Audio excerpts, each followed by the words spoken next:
fascinating Renaissance friends.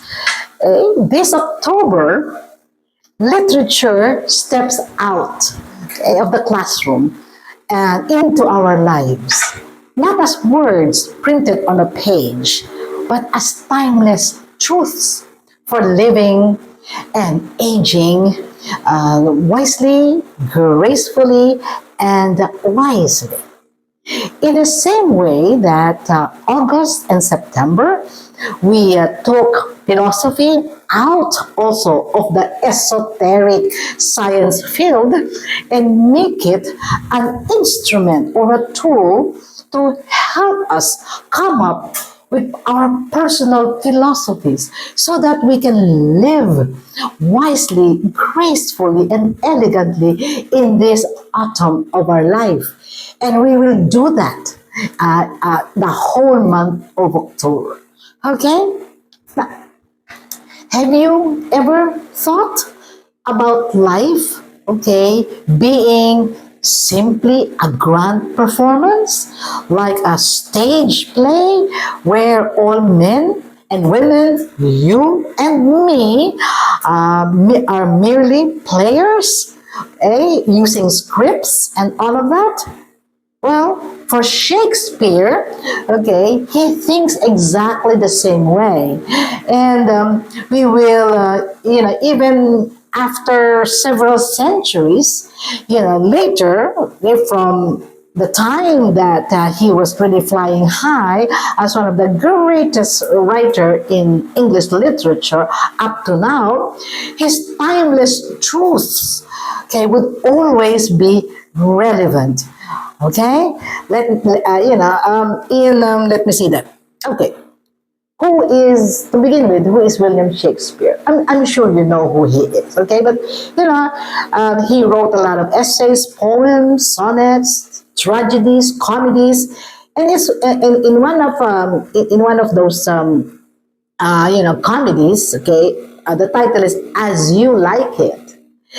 It is the lone character, has a monologue. The character's name is Jacques. Okay, and a long monologue, but this sentence has always been taken out and used hundreds of millions of times. And it says, "All world is a stage, and all men and women are players." Can you imagine that? Okay, in one sentence, he's able to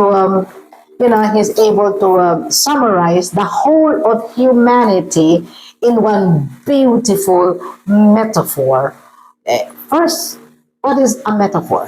Okay, a metaphor is a tool or what we call a technique used in English literature to explain complicated and, hard to understand concepts or ideas into very, very simple ideas and construction so that we can better and easily understand it. Okay? Faster and easier to understand. Well, example of a metaphor is this.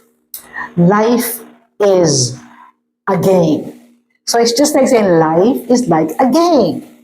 You have rules. You play within those rules. You win, you lose. Okay? And then so they explain what it means. So it's a lot easier to understand. Or I read somewhere, life, okay, life is a beach. Not beach. Life is a beach. So what is life in a beach? Carefree, sunny, always positive, right? So for Jacques, the character, okay, in the comedy written by William Shakespeare, when he said that all worlds a stage and all men and women are merely players, he's actually saying, okay, that life is like living on a stage or a theater where you have a script, where you have rules to play, and you have scenes, okay, different parts, the scenes, and then you exit, right? And Okay, here are the actual lines. Okay, and let me read it, and you can read it there in the caption. The actual words he used. He said, he wrote, I'm sorry, all the world's a stage, and all the men and women merely players. They have their exits and their entrances, and one man in his time plays many parts, his acts being seven ages. Okay? So, what are those seven ages as far as Shakespeare is concerned? Well, for him, during his time, those seven ages represent a child, no, an infant, first an infant, then a schoolboy, well, then a lover, a soldier, the justice, and then the old age, and what he calls the second childhood in decline. Okay, those are the seven ages he was referring to, where each and every person would pass through. Well, let's try and make it more contemporary. Okay, I would like to think these are the equivalent. Yeah? Okay, you have first an infant or a baby. Okay, we are all born as babies. Okay, then we have the child or the toddler. Then maybe it includes also preschool. All right. Then the third would be preteens. Those confusing years, like 10, 11, 12. Okay, and then you have adolescence or the teenage years, the teen, 13 to 19. Okay, and then we have the adult, from 20, 21 onwards. Then we have the senior, okay, the senior. I guess just six. Now, if we really translate it into the language of my season of life, there will only be what? Four, okay? Equivalent metaphors again. And you can go back to episodes 1 and 2, all right? The seasons of life. And I explained why that's the title of the show, My Season of Life, 60 Years and Beyond. That will be spring, where everything is new. So that in our life, that's where we start flying and blooming and careers and the height of our beauty, our strength, etc. Then you will have that's the beginning. That's the beginning of all of this. And summer is the apex. And then after that, we begin the autumn of our life, where now we're seniors and maybe we are retired. Okay, but I told you, retirement is not in my consciousness, so I'm still working as hard as I used to during my summer season. And of course, you have winter. That's where we truly just relax and just enjoy life. That is our equivalent. So I guess from there, you see that all worlds a stage, right, as far as William Shakespeare is concerned, really has its lessons for us. All right, and let me, in reflection, okay, what can we take from these lines today? Okay, especially in the season we're in. Maybe you're just like me, autumn. Maybe you are much younger, like summer. And others would be what? Would be in the winter of their life. So what can we learn, from such a beautiful, impactful, 4 sentences of William Shakespeare? Okay, let me give you three. All right, the first one says here, life unfolds in stages, and we talked about those stages in. So each period, okay, just remember, each period has its joys, has its challenges, and all right, challenges, its struggles, and also its own unique dignity. Right? So what's the lesson here? We simply enjoy, okay, those uniqueness that we experience. We should not be clinging too tightly to each season, because then we will miss out, the richness of the next. Well, again, we can be nostalgic, okay? Nostalgia. When we would get together, my friends would say, "Remember, Malu, when we were younger? Okay, we would do this. The one nighter, I think they call it. Like, we won't sleep. After having fun, okay, we would stay together. We would just talk one nighter, and then we would sleep around 3 o'clock, and we would wake up at 6 or 7, and then go to work, and as if nothing happened. Remember those days?" Yeah, I said, "Wonderful, really." And we would talk, and they would say, "Well, I miss those times. I miss that stage." Yeah, me too. But you know what? The autumn of life has its own richness and uniqueness. Like I would always say, I have nothing to prove anymore. I've earned my stars and stripes. It's not about pleasing everybody, which I used to because I'm building a career. I'm building up, I'm taking care of a family. Now I take care of myself first and foremost, and of course, I take care of my husband. The two of us enjoy our empty nest kind of life. I enjoy my grandchildren. It's a totally different kind of richness. Okay, so that's the first.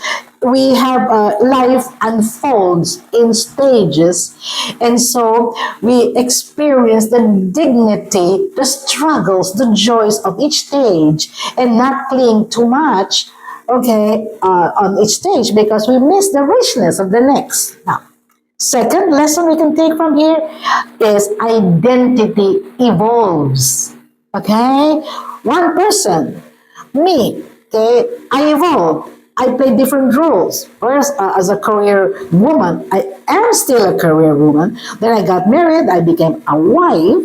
Okay, I'm still a wife. Okay, then I had children. Okay, I'm still a mother right now. And then now I'm a grandmother because I already have grandchildren. And my eldest grandson just got married. And if they get a child within the next 2 years, then I'm a I'm a great grandma. Okay, I'm a great grandma. All right. So there, we must be able to live, okay, with those changes, adapt to those changes, and then reinvent ourselves. Okay, there's wisdom in embracing reinvention. I've reinvented myself so many times. Okay, I play many roles. You go back to episodes 3 to 5, and you'll know that. Okay, and of course, the third lesson. There are many lessons, but I like to stick to three. The next lesson is mortality gives meaning. Now, when we say mortality, that we talk about the end of life, death, for Shakespeare's exit. Now, I know how morbid, Miss Malu, to even think of death.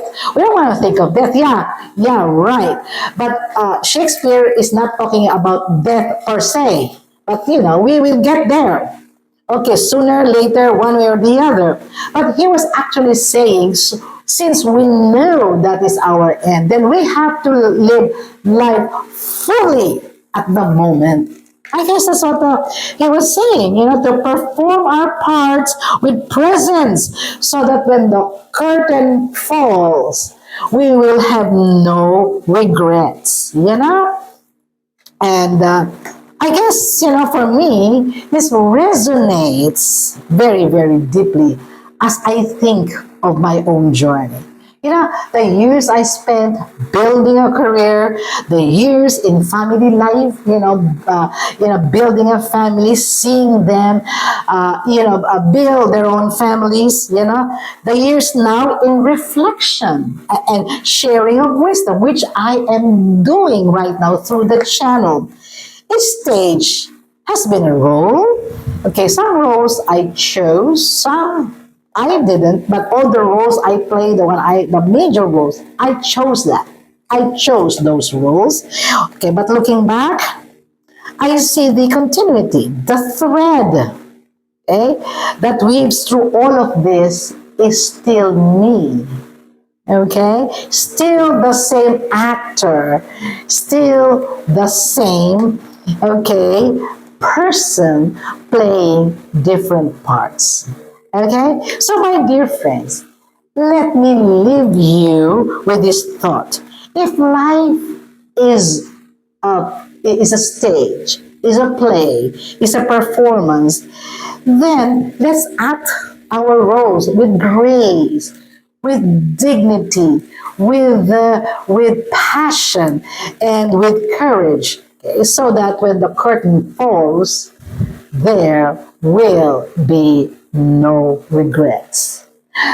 Okay, my friends, if this is just the salvo, the opening salvo, in the next chapter we will find out, okay, about what?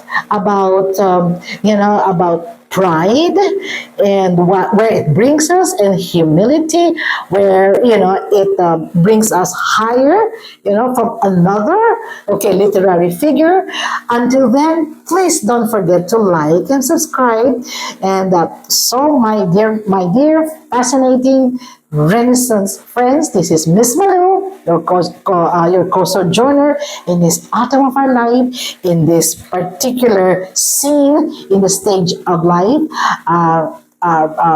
bidding you adieu